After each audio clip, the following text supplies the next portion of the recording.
Ivan, you were a busy bee last year as you were racing all over the state of North Dakota. No matter where you showed up, you ran top 10, top 5. But as the driver behind the wheel, how do you feel your season went?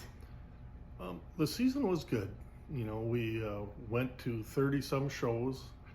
Like you said, was able to, be consistent in the top 10, and that's what you got to do. And it's a little different with us legend drivers because I don't have to beat everybody. I just have to beat the masters, the guys that are in my division. So I can pick and choose when I get to a certain point that say, hey, I'm the lead master on this race, so that's all I got to do is keep that spot and go from there. So that's a little bit different than all the other races. You still don't lose the edge of trying to go to the front. Don't get satisfied wherever you're at. But it was good. We had a couple bad crashes. We crashed hard in Dickinson. We crashed hard in Mandan, where we had to put a new frame underneath the car. But other than that, it was consistent. Had good runs through the whole year, from the beginning to the end. But once you have a couple bad setbacks, it took a little bit to get everything back going again, But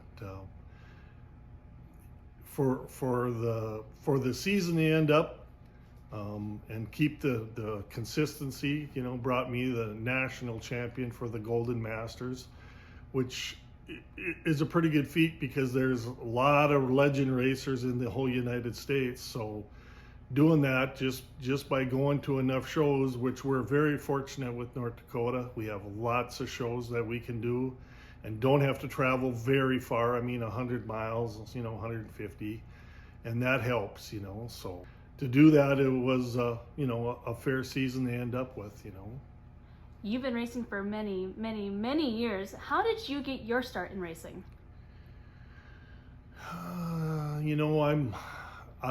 the only racer in our whole family, but when I was a kid, 12, 13 years old, I would pedal my bike from here over to the Dacotah Speedway that was on Old Highway 10. And when I would be going down Highway 10 pedaling my bike, kids from town would pass me and say, we're going to beat you to the races. When they were waiting in line to get in their car, I would drive by and I go, no, I'm going to beat you to the races. So I started then. My dad was kind of a car guy. He sold cars. My brothers that live here are car guys. They like to work on cars. But I was the only one that started to go to the races. So I just got going and I never quit.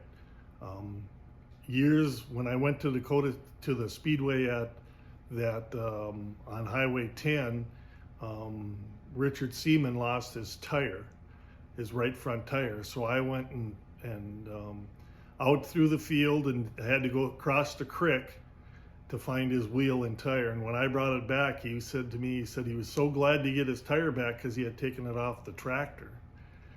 And ever since then, that was what I did. But I've been around a long time, but I didn't race for 15 years. From when I was about 26 until the year 2000, I took off and was just selling parts. Working on race cars. I didn't race much, but we didn't stop. We were servicing tracks, so we were at tracks 3 nights a week and stuff like that. So in '98, I had gone to a swap meet, and we were managing the racetrack in Bismarck, and I seen one of these legend cars in Minnesota, and I just talked to the guy there, and I just kind of fell in love with the concept of them, trying to keep the costs down. And that's one thing that I've always done in my business, is trying to find a way to save the guys money, And then they came about. I went down and bought 2 cars and brought them back and just tried to promote and going. And it wasn't the easiest thing. It took 10 years to really get it to rock, but we were in that era where no one ever raced a 4-cylinder car, so they didn't like that. Then it was a motorcycle engine on top of it, and then the car being small, a lot of guys didn't give it the credit that the car deserves. And they've improved a lot in the last 20 years. You know, the car hasn't changed much except for the bolt-on pieces. You know, The INEX Legends division has grown immensely in the last couple of years. As if the class wasn't already competitive, it's super competitive now. How proud does it make you feel to see this class grow after year after year?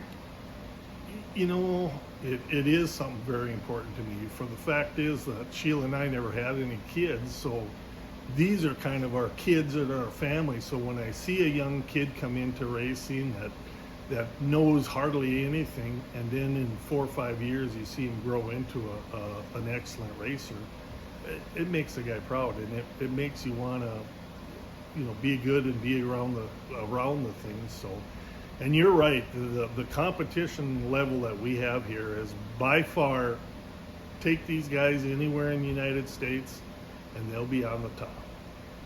Well, the racing season is almost here. What are you currently working on to get you and your car ready? My car was fairly new last year after we put that new frame underneath it, so I really don't have a lot to do.